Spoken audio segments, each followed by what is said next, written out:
వారి సందేశం.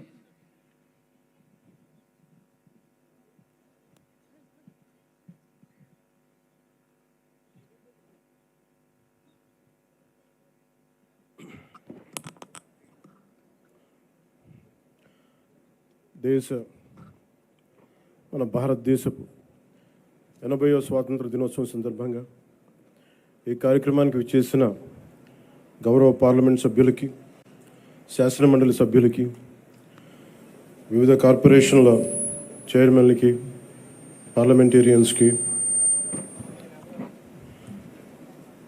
డైరెక్టర్స్కి, జిల్లా కలెక్టర్ గారికి, జిల్లా ఎస్పీ గారికి, జిల్లా అధికారులకి, పోలీస్ అధికారులకు, కవాతులో పాల్గొనడానికి విచ్చేసిన బృందాలకు, మహిళా ప్రతినిధులకు, రైతులకు, కార్మికులకు, ఉపాధ్యాయులకు, విద్యార్థులకు, మీడియా మిత్రులకు, అలాగే కాకినాడ జిల్లా ప్రజలకి, రాష్ట్ర ప్రజలకి, భారతదేశ ప్రజలందరికీ మన స్వాతంత్ర దినోత్సవ శుభాకాంక్షలు తెలియజేసుకుంటున్నాం. ఈ తీర ప్రాంతం నుంచి జాతీయ పతాకం సాక్షిగా మన స్వాతంత్రాన్ని స్మరించుకుంటున్న ఈరోజు ఎంతో ప్రత్యేకమైనది. 80 సంవత్సరాల అంటే దాదాపు 8 దశాబ్దాల భారత ప్రయాణం. ఒక తరం స్వాతంత్రం కోసం పోరాడింది, ఒక తరం ఆ స్వాతంత్రాన్ని కాపాడింది, మరో తరం దేశ నిర్మాణానికి పునాదులు వేసింది. ఇప్పుడు భారతదేశం మరింత బలమైన, సమర్థవంతమైన, స్వయం సమృద్ధి కలిగిన దేశంగా ప్రపంచానికి నాయకత్వం వహించే దిశగా అడుగులు వేస్తున్న తరుణంలో ఆ మహత్తర ప్రయాణాన్ని మరింత వేగంగా, మరింత గొప్పగా ముందుకు తీసుకెళ్లే బాధ్యత అన్ని తరాల మీద ఉంది, ప్రత్యేకించి కొత్త తరం మీద ఉంది. ఈ సంవత్సరం మన స్వాతంత్ర దినోత్సవానికి మరో చారిత్రాత్మక ప్రత్యేకత ఉంది. మన జాతీయ గీతం వందే మాతరంకి 150 సంవత్సరాలు పూర్తవుతా ఉన్నాయి. స్వాతంత్ర సమరయోధులు కష్టాలు, వారి త్యాగాలు ఫలితంగా మనకు లభించిన స్వాతంత్రాన్ని కేవలం ఒక చారిత్రక ఘట్టంగా గుర్తు చేసుకోవడం కాదు, స్వాతంత్రాన్ని అర్థం కల్పించే బాధ్యతను కూడా మనం గుర్తు చేసుకోవాలి. ఆ బాధ్యతను గుర్తు చేసుకోవడానికి కాకినాడ కంటే గొప్ప వేదిక మరొకటి ఉండదు. మన కాకినాడకి స్వాతంత్ర పోరాటంతో కూడా చాలా గొప్ప అనుభవం ఉంది. 1923లో కాకినాడలో జరిగిన అఖిల భారత కాంగ్రెస్ సమావేశం జాతీయ స్వాతంత్ర ఉద్యమ చరిత్రలో ఒక ముఖ్యమైన అధ్యాయం.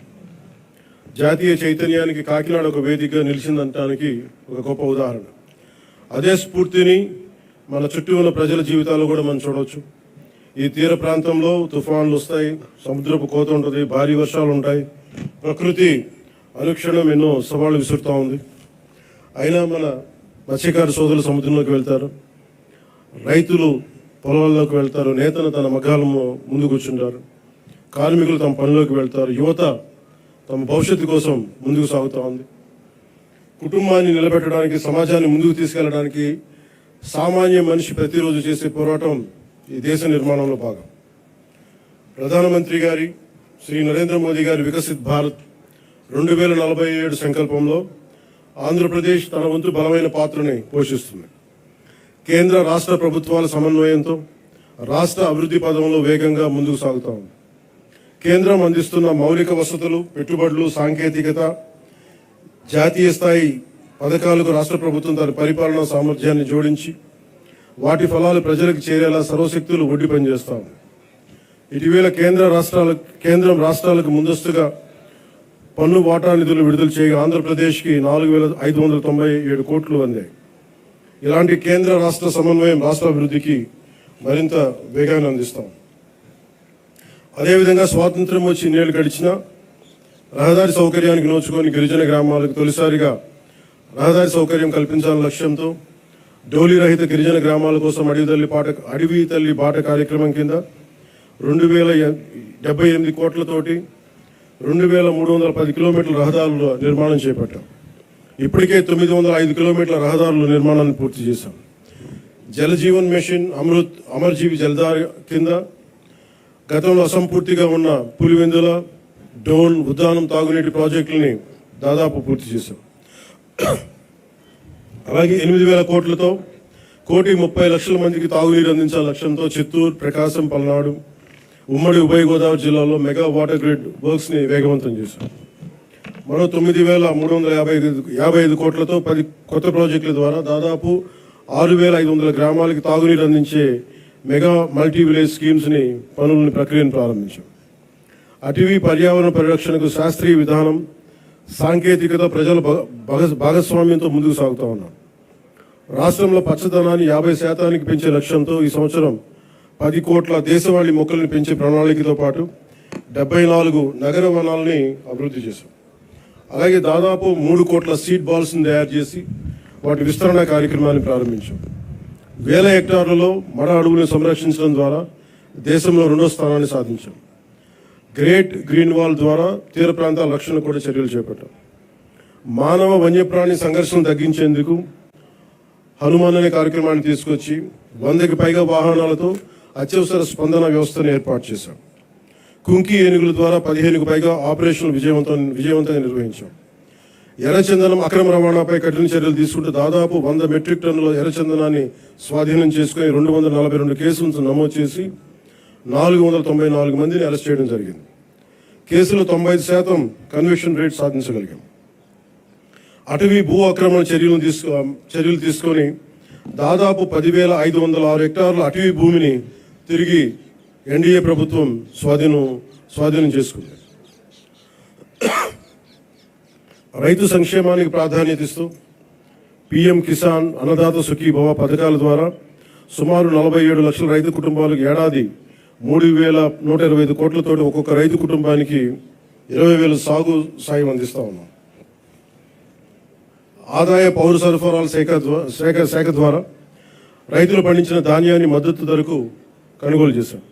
గత ఖరీఫ్ సీజన్లో 1.82 కోటి 82 లక్షల మంది రైతుల నుంచి 48.70 లక్షల మెట్రిక్ టన్నుల ధాన్యాన్ని కొనుగోలు చేశాం.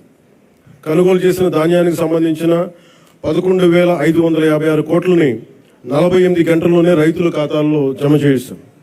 రబీ సీజన్లో మరో 6,037 కోట్ల విలువైన ధాన్యాన్ని సేకరించాం.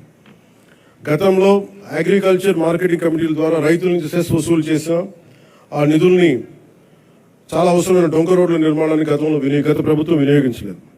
కానీ కూటమి ప్రభుత్వం విబి జీరాంజీ పథకం ద్వారా 10,000 కిలోమీటర్ల డొంక రోడ్ల నిర్మాణానికి శ్రీకారం చుట్టబోతా ఉంది. అలాగే నేతన్న భరోసా ద్వారా చేనేత కార్మికులకు, మత్స్యకార సేవల పథకం ద్వారా మన పథకాల ద్వారా మత్స్యకారులకు అండగా నిలుస్తున్నాం. సంక్షేమం ద్వారా ప్రజలకు ఈరోజు భరోసా కల్పిస్తున్నాం. అభివృద్ధి ద్వారా రేపటి అవకాశాలు నిర్మిస్తా ఉన్నాం. గౌరవ ముఖ్యమంత్రి శ్రీ నారా చంద్రబాబు నాయుడు గారి నాయకత్వంలో రాష్ట్ర రాజధాని అమరావతిని అభివృద్ధి చేస్తున్నాం. రాష్ట్రం పెట్టుబడులు ముందుకు వస్తూ ఉన్నాయి. రాష్ట్ర జీవనాడైన పోలవరం కొత్త ప్రాజెక్టుని శరవేగంగా పూర్తి చేసుకుంటా ఉన్నాం. అలాగే ప్రత్యేకించి పిఠాపురం నియోజకవర్గం ప్రజల కోసం దాదాపు 1000 కోట్లతో ఎన్నడూ లేని విధంగా అభివృద్ధి పనులు చేపట్టాం. ఇందులో Uppada sea protection wall, roads, drains, తాగునీటి వస్తువులు, రైల్వే ఓవర్ బ్రిడ్జ్, రైల్వే స్టేషన్ల ఆధునీకరణ, 100 పడకల ఆసుపత్రి, దేవాలయాల అభివృద్ధి, నగరవనం, చెరువులు పునరుద్ధరణ వంటి కీలక పనులు ఉన్నాయి. పల్లె పండుగ, విబి జీరాంజీ వంటి కార్యక్రమాలతో పిఠాపురం అభివృద్ధికి మరింత వేగంగా తీసుకొచ్చాం. నేటి యువతతోటి మాట్లాడటం అంటే రేపటి భారతదేశంతో మాట్లాడటం. అందుకు మీతోటి కొన్ని మాటలు పంచుకోవాలనుకుంటాం. మీరు కేవలం భారతదేశ భవిష్యత్తు కాదు, భారతదేశపు ప్రస్తుత బలం కూడా. ఈ రోజున సమాచారం మనకి క్షణాల్లో చేరుతా ఉంది. But speed is not truth. ఏదైనా నమ్మే ముందు ఆలోచించండి, అనుసరించే ముందు ప్రశ్నించండి, నిర్ణయం తీసుకునే ముందు పరిశీలించండి. మన రాజ్యాంగ ప్రాథమిక విధుల్లో article 51 clause A sub clause H కూడా ప్రతి పౌరుడు శాస్త్రీయ మానవతా పరిశీలన సంస్కరణ దృక్పథాలను, scientific temper, humanism, enquiry and reforms పెంపొందించుకోవాలని చాటి చెప్తూ ఉంటుంది. మనందరికీ మన అభిప్రాయాన్ని స్వేచ్ఛగా వ్యక్తం చేసే హక్కు ఉంది. అది మన ప్రజాస్వామ్యానికి చాలా గొప్ప బలం. కానీ ఆ స్వేచ్ఛని ఇతరులను దూషించడానికి, తప్పుడు సమాచారం వ్యాప్తి చేయడానికి ఉపయోగించకూడదు. Before sharing, verify data. Before criticizing, know the facts. Before abusing, remember your responsibility. బలమైన ప్రజాస్వామ్యానికి మనకు కావాల్సింది బ్లైండ్ ఫాలోవర్స్ కాదు, ఇన్ఫార్మ్డ్ సిటిజన్స్ చాలా అవసరం. మీ చేతుల్లో మొబైల్ ఉంది, టెక్నాలజీ ఉంది, ఇన్ఫర్మేషన్ ఉంది. ఓటు ఉంది, టాలెంట్ ఉంది, కానీ అన్నిటికంటే ముఖ్యంగా మీ చేతిలో మీ భవిష్యత్తు ఉంది, దేశ భవిష్యత్తు ఉంది. ప్రతి తరం తన కాలానికి ఒక బాధ్యతని మోస్తుంది. స్వాతంత్ర ఉద్యమంలో ఒక భగత్ సింగ్, చంద్రశేఖర్ ఆజాద్, నేతాజీ వంటి యువకుల స్ఫూర్తితోటి ఆ రోజున దేశం కోసం త్యాగాలు చేశారు. స్వాతంత్రం వచ్చిన తర్వాత తరాలు దేశ నిర్మాణానికి పునాదులు వేశాయి. ఇప్పుడు ఆ జాతీయ నిర్మాణపు జ్యోతిని ముందుకు తీసుకువెళ్లాల్సిన అవసరం మన యువతది. మీరు ఈ దేశపు యువతది. మీ ఆలోచన స్వేచ్ఛగా ఉండాలి, అన్యాయంపై అసహనం ఉండాలి, మార్పు తీసుకురావాలని తపన ఉండాలి. ప్రభుత్వాన్ని ప్రశ్నించండి, విధానాలను విమర్శించండి, నిరసన తెలియజేయండి, కానీ మీ కోపాన్ని విధ్వంసంగా కాకుండా నిర్మాణాత్మక శక్తిగా మార్చండి. పోరాడే సమస్యలు నిజమైనవే కావచ్చు, కానీ వాటిని ఎవరు ఏ దిశలోకి తీసుకువెళ్తున్నారు అనేది ఆలోచించాలి. వ్యవస్థలో తప్పుంటే వ్యవస్థని ధ్వంసం చేయడం కాదు, వ్యవస్థని సరిచేయడం అంటే మనకు లక్ష్యం కావాలి. నేను కూడా ప్రజా సమస్యల కోసం అనేక ఉద్యమాలు చేశాను, కానీ ఎక్కడా కూడా ప్రజల ఆస్తుల్ని ధ్వంసం చేయడం కానీ, హింసకి దారి తీయడం కానీ, సమాజాన్ని విభజించడం ఎప్పుడు మార్పుకి మార్గం కాదనే ఆలోచన ఎప్పుడు దృష్టిలో పెట్టుకొని ఉద్యమాలు చేశాం. భారతదేశానికి ప్రతిభ కొరవలేదు, అవకాశాలు కావాలి. అవకాశాలను సృష్టించే సమయం ఇది. ప్రపంచంలోని పెద్ద సంస్థలకి నాయకత్వం వహిస్తున్న భారతీయుల నుంచి, అంతరిక్షం నుంచి డిజిటల్ టెక్నాలజీ వరకు, భారత్ సాధిస్తున్న విజయాల వరకు మన సామర్థ్యాన్ని చాటి చెప్పడం, సామర్థ్యానికి ప్రపంచమే సాక్ష్యం. కాబట్టి యువతకి నా పిలుపు ఒకటే: డబ్బుకి మీ ఓటు నమ్ముకోకండి, తప్పుడు సమాచారానికి మీ ఆలోచన నమ్ముకోకండి, ద్వేషానికి మీ భవిష్యత్తును అప్పగించకండి. ప్రశ్నించే యువత కావాలి, పరిష్కారం చూపే యువత కావాలి, అవకాశాలు సృష్టించే యువత కావాలి, భారతదేశాన్ని నడిపించే యువత కావాలి. ఈ తరం చేతిలో ఉన్న